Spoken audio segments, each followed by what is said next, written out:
Hello everybody again, this is Andrea and Andre. Hey, we wanted to chat today about this journey and kind of where the seeds got planted to go on this RV journey. I think everyone has an opinion, which they're entitled to, which is fine, but we've kind of heard it all over the place from that's really, really awesome.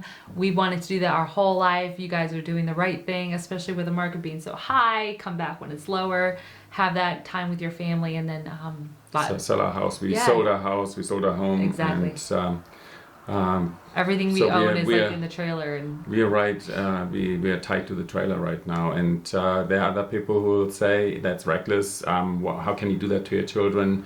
Your children need a base, a home base, and so there are opposing sides there. And we would like to know what you think. Yes, and it's so fun. we've spoken to a lot of people. We didn't just go and say, "Hey, let's go traveling and sell everything and let's go on the road." We did. We thought about it. We talked about it. It was it wasn't just like a decision that we made in one afternoon, but it was a process. There was a process to it.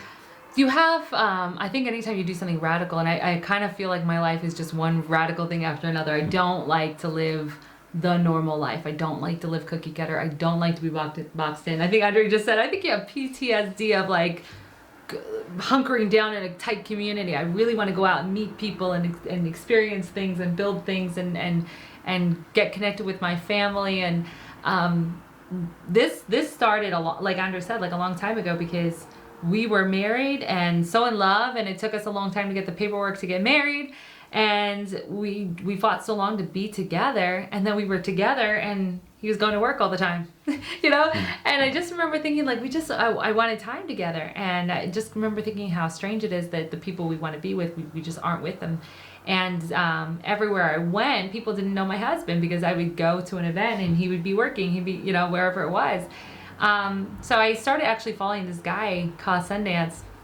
And the beautiful thing is when someone lives their dream or walks a different way, they pave a way for anyone else. And anyone who's doing something exciting, I would say, is inspired by somebody else. You know, someone has lit the torch or given them permission or just shown them a way. And so for me, it was this guy. I ran into his YouTube channel, and he was talking about German. He was German.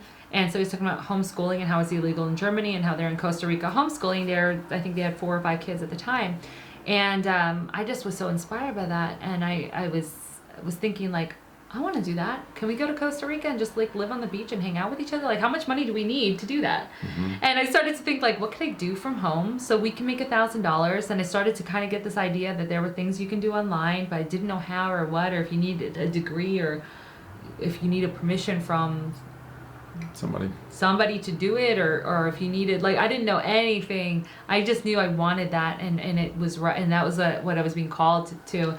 So I started planting the seed with him, like, hey, couldn't we do this? And you always wanted to travel the world. I love traveling. My goal was to travel, take a year or year and a half or something like that, and travel the world with the backpack, just walk around. I was going to do it with a friend, not by myself, and it never materialized, but life always happened. Something happened, a job happened, life happened. We like to travel. Both of us like to travel. So every time we would travel, and we did get to travel. We went to Europe with the kids, the 2 boys when I was pregnant with Max. But we always had to come back home. We always had to come back to we had to save a lot and work extra to save, to go on these trips, spend the money to go on the trip, and then come back and then go back to it. And that was always a crash for me. It was always sad. Over, yeah. You spend the money and then you have memories. Yes. Or we went to Europe, and I really wanted to go for a long time because you're spending all that money to go over there. So you always come back and then there's a crash. And then the last time we went to Europe, I went 6 weeks. Andre could only get 2 weeks off, and I thought, gosh, it'll be so fun. I'll go with the boys 3 weeks at a time. He'll come in 2 weeks, and then we'll stay another week. Because I just wanted to travel. And then what I found is like the boys named Andre so much. Like we were like aching for him by the time we met him at the airport in Berlin. And then actually when he left a week before, I was actually ready to go home with him because I didn't want to be separated from him. So it was funny when I realized like we got to figure something out. And so we tried so many different things, and ultimately found something that we're just so happy with. We found that way to create income from home. And so what we're doing now is it seems like an ideal time. It is an ideal time because we always wanted to do this. We have this business we're building, and it's really growing in these last few months, and it's really projected to grow very big in the next year. And so we thought, as we build it up, why don't we take that time to travel the States, because we are location independent, and just experience everything and kind of share that journey with people. When can we do that? You know, like, it's the perfect time. I don't really want to have a house and then want to go back to my house. I'd rather just kind of like have nothing, own nothing, and experience that, and then and have all these experiences with the family. I want to learn how to live together. It sounds silly because we're a family, but be patient with each other, to grow in grace, you know, to learn to be calm, to learn how to communicate, to learn how to minimize, to learn how to go out more. Like, there's plus as well, I have been at work 6 days a week, 10 hours a day. Yeah. And I think it's time that we grow back together as a family again. Yeah, and we want to meet people on the road too. Like, I love meeting people. I love new families. I love anytime we can meet a new family, new experiences. The people that come into our lives just enrich it all the more. And it's funny too, because to do this, we had to let go of everything. And we're at the point right now where we've been married 14 years, and I feel like after 7 kids, a lot of the things have broken, or they've got coloring markers on them, or, you know, they're patched and repaired. And I didn't feel like anything we have at this moment is like, what do you call it? Like something you want to keep for the rest of your life or pass on to your grandchildren. It was like, okay, it needs to go. It doesn't really have much value to it. It was just working for us. But it's funny how even though we didn't have these incredible possessions to get rid of, it's amazing how it's hard to give things up. Mm-hmm. Yeah, but that's going to be funny because now we're in an RV and we're not going to have much space. But we'll have the outdoors, so that's the idea. So no, this idea seems so radical to some people. To some people, very exciting. To me, it doesn't matter what anybody thinks, because I know it's what we want to do. We know it's what's right for our family, and we know that. I love the quote from St. Catherine of Siena, where she says, "Be who God made you to be, and you'll set the world on fire." Because so many times we do things the way our parents did, or the way our society wants us to do things, or what society thinks is a good way to go. And really, it's the people who break the mold who are able to set a new path for so many people, and actually really create a life that is exciting, and maybe has a ripple effect in affecting so many other people's lives, and even financially, like being able to grow a business to the point where you can have a legacy big business for your family. And the way I look at it is kind of freeing them from that slavery, that slave system that we have out there, that where we're chasing that paycheck for 40 years of our life to enjoy the last 5 years, I think.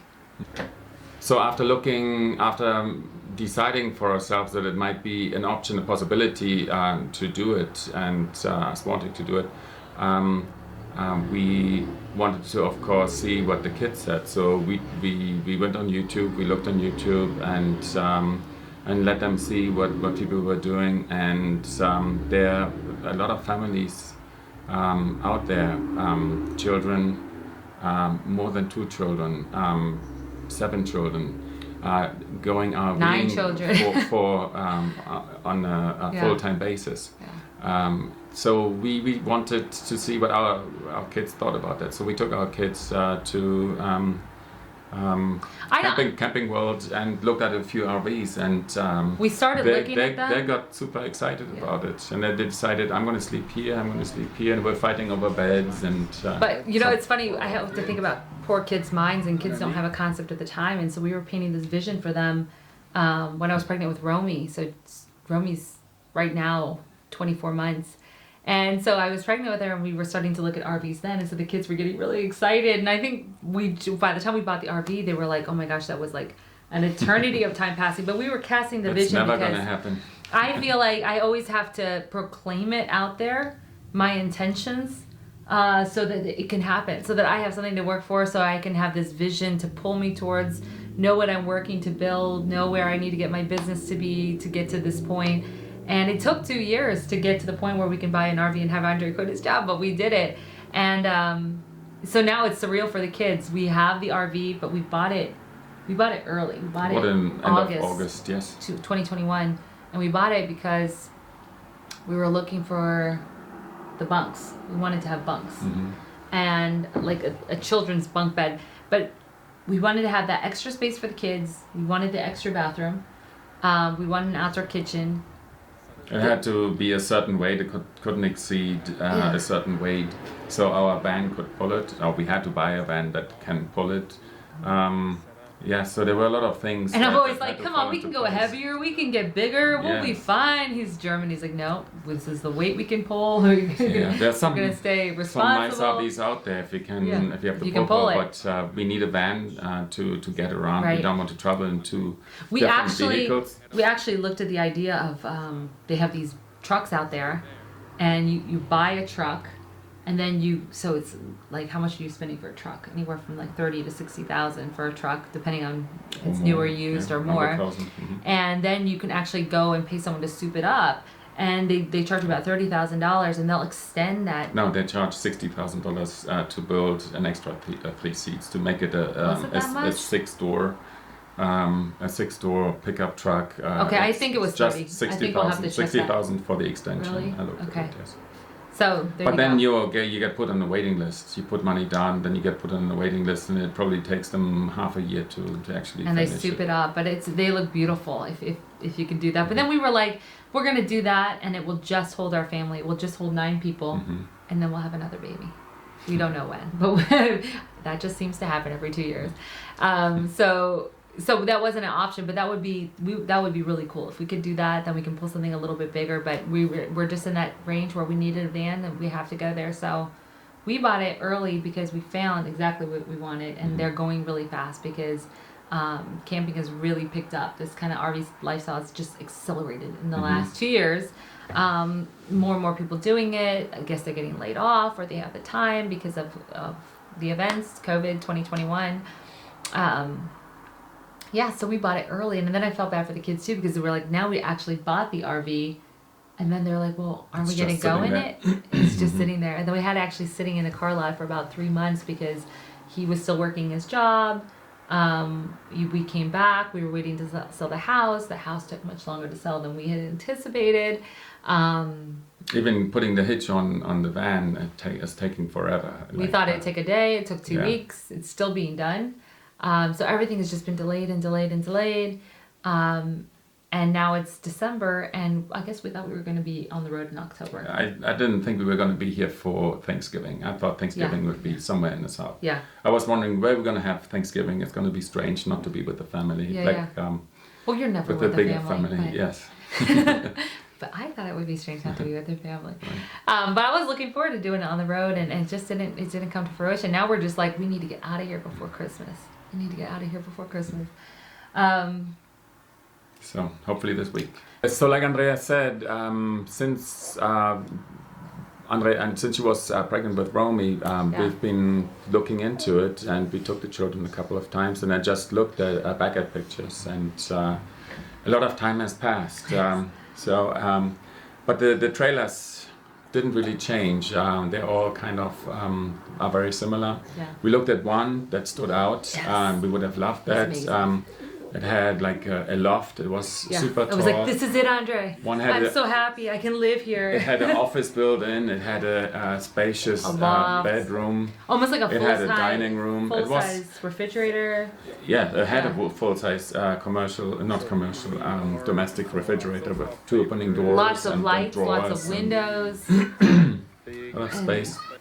Big kitchen and a big living area. It had a hookup for washer and dryer, so it had everything that you could wish for. But it was first off way too heavy, and then it turns out it was a destination trailer. So you pull it one time or a couple of times. You put it wherever you want to put it, and then and that's it. And you don't move it anymore. So that's not what we were looking for.